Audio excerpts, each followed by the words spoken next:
Jay Thomas. You can read about what Richard Simmons and I think about what's happening down south in the Mississippi Press. Article there. Also, the Jacksonville Journal had a nice article over the weekend about Dave Marsh and I and Hall of Fame magazine. Of course, this is the Jay Thomas Show. David Letterman was so kind to me last night, and one of the things that you have to learn as an interviewer or whatever is to allow the person to, speak and be themselves and let them fall a little bit and then catch them. And, if David Letterman wasn't, such a fan of mine, there's no way that I could get on there and be as comfortable as I am. Ladies and gentlemen, Jay Thomas is on the show. He's hilarious. Jay Thomas. Jay Thomas. Yeah. I like it when a guy has a name that could go either way. He could have just easily been Thomas J. That's true. And it would have had just as big a career as Thomas J. Thomas J. Thomas J. Could have been the guy. You'd but be no. Tommy J. Yeah, Tommy J. It's funny how the world works. Yeah. It's Jay Thomas. Jay Thomas. Exactly. So Letterman, likes to hear me tell these stories. But before I go on, it's as if he says stuff that, and people say, isn't he kind of a sarcastic or mean guy? He says, "Oh, how funny Jay's the most. Who's the funniest? Is there anybody funnier?" And then there was dead silence last night, and everyone's waiting for his joke. People waiting for a joke, yeah. And Paul, doesn't know what to say, and so he goes, "Well, what is it, Paul?" And Paul says, "Well, Steve Martin would come to mind. You get listen. I had 14 people already, in a list that I could have named, and he said, "No one, no." That's it. That's the answer. And the crowd was dead silent. On the program tonight, Julia Louis-Dreyfus, Jay Thomas. And let me just say this about Jay Thomas. Is there a funnier man working today than Jay Thomas? He is hilarious. He's a hilarious man. Well, the answer is no. No, that's what I meant. No. People seem puzzled, like, we're going to have to think about that. Yeah. So I turned to the producer and I said, Jesus, why is he saying that? I'm not even out there yet. He says, because he thinks you're going to, this plastic surgery story is gold. So it worked out okay. And then we talked about Howard Stern and Sirius Satellite. Now, remember, Letterman allowed me to stay a second little section there. We talked about the free Sirius, satellite for the last couple of days. So I need to thank David Letterman for being so kind to me and to Sirius Satellite. What's going on at the satellite radio now? That's where Howard Stern is. That's right. Like $500 million. You're working essentially with Howard Stern. Oh, yeah, we're big pals now. But for a long time, you didn't. I would talk to you about Howard, and you didn't want to talk. Hated his guts. Hated Howard's guts. Hated his guts. Couldn't stand it. I may be the wrong man to hate. That's honestly. right. The wrong man to hate. We're, by the way, giving it away for a couple of days on the internet, and they say 1 billion people are coming in. Yeah. But Howard replaced me on the radio here in New York City. In New York City. Then I went to another station, and then he beats me in the ratings. Mm-hmm. Then I moved to Los Angeles. He goes to Los Angeles and beats me in the ratings there. This is a hate. I'm hating him. Why wouldn't I like it? And then I would say horrible things about him. And so this goes on for 20 years, right? 20 years? 20 years. Wow. Yeah. I made more money in severance than anybody you know. I would pray he'd come to town. I'd get fired and get a good severance package. So they hire me at Sirius Satellite, and I'm there kind of by myself, and I'm thinking, man, this is great and everything else. Yeah. And I'm doing, and all of a sudden they announce they hire him. Oh, my. Well, here he comes, right? Yeah. I feel like Sparky Spice, What's her name? Sparky Spice. I don't know. What's the Spice no one knows? Well, it's Sparky. I think Sparky Spice. No one knows her. Old right. Spice, yeah. So all of a sudden he comes, and then, he's a big deal there, so now I have to like him, right? Mm-hmm. Oh, I see. You have to like the person. Then, like him. Yeah. Then he says he listens to the show and he thinks I'm funny, and now he's complimenting you. I never heard that before. Yeah, that's great. You know how when you hate somebody and they say they like you, then you feel bad. You don't know what to do with your hatred, right? Yeah. So, because the hatred really feels good. Yeah. Hatred is... Sure.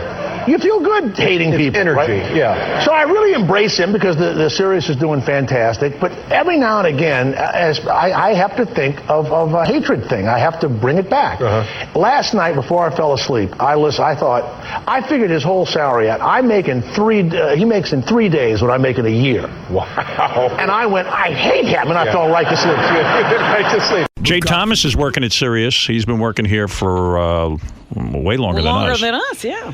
And I told Jay's a funny guy. I told him to stop by. I remember listening to you Yeah. on 99 WXLO in New York. 99X, right. And something very profound happened. I was listening to your show, and I remember I was really excited that Dolly Parton and Jay were going to meet on the radio. Oh, really? Like, I was sort of I never heard fascinated this. by that. Swear to God. And I was driving around, and there you were, and you were going to interview Dolly Parton. I was just excited about it. I was wondering what Jay would say to Dolly Parton. I remember liking it. And I thought, wow, that was a pretty interesting interview. And then the other thing I remember, I don't have a memory for anything. Robin can tell you that. It is etched in my mind. You came on the radio and you said, ladies and gentlemen, my new address will be Paramount Pictures. And you gave the address because you were going to work on Mork and Mindy. Right. I swear I'm getting the chills.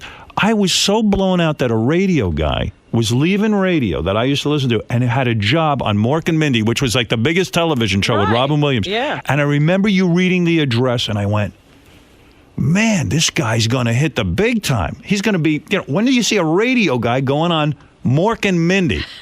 I did not know you were coming here, and Don Buchwald represents me for years. That's right. Don Buchwald calls me the greatest living room comedian. I don't know what that means. It means I sit in a living room, I'm hysterical. You're one of the funniest guys I know off the air. No, thank you. There you go. That's another great compliment. Wait a second. Thanks I a mean lot. that as a great compliment. Since we got here, Jay has, he's done a mea culpa. Yeah. They interviewed him before we got here, and he said, look, I said a lot of bad things about Howard in the years past because I was upset and I was jealous, but all of us owe a debt of gratitude to Howard Stern. He said that. Yeah. Never mind that. Jay and I go way back. Jay and I have. Jay used to invite me even in California. I'd come by his set when he was doing. What show were you doing at that point? I think Love and War. Love and War. I would hang out there. Right. Jay and I have been And we cool share with each John other. Buchwald as lovers. That's right. And also everyone here at Sirius is brothers now. This We're all has brothers. brought That's a lot right. of We people. all all have brothers. the same goal. We all do. Did you know that Jay? Let me ask you something. Do you watch the show Dancing? This is how the Palestinian-Israeli thing is going to be one day. Eventually, I'll beat you over the head. That's right. Ralph, go ahead. You're on the air.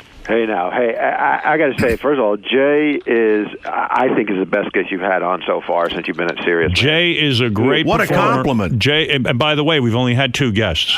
and And Ralph has said that about each of them. Thanks, Ralph. That's right. I appreciate Beat it. out the broad dating Peter Brady. Jay,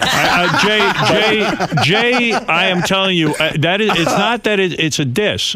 Jay is one of those guys that you sit around with, and he can tell you stories, He's and got he will have you great rolling. stories. Stories and are he'll have you amazing. on- All right, but it's like as you get older, you go, God, am I one of those guys? Yes, of Oh, course you are. thanks, Howard. I appreciate it. No, you have great stories. That's it. Tony of Cleveland. Hey, I just wanted to say, hey, you got a new fan. I'm a Howard Stern fan, and I heard you this morning, and I said I had to tune in this afternoon to hear you.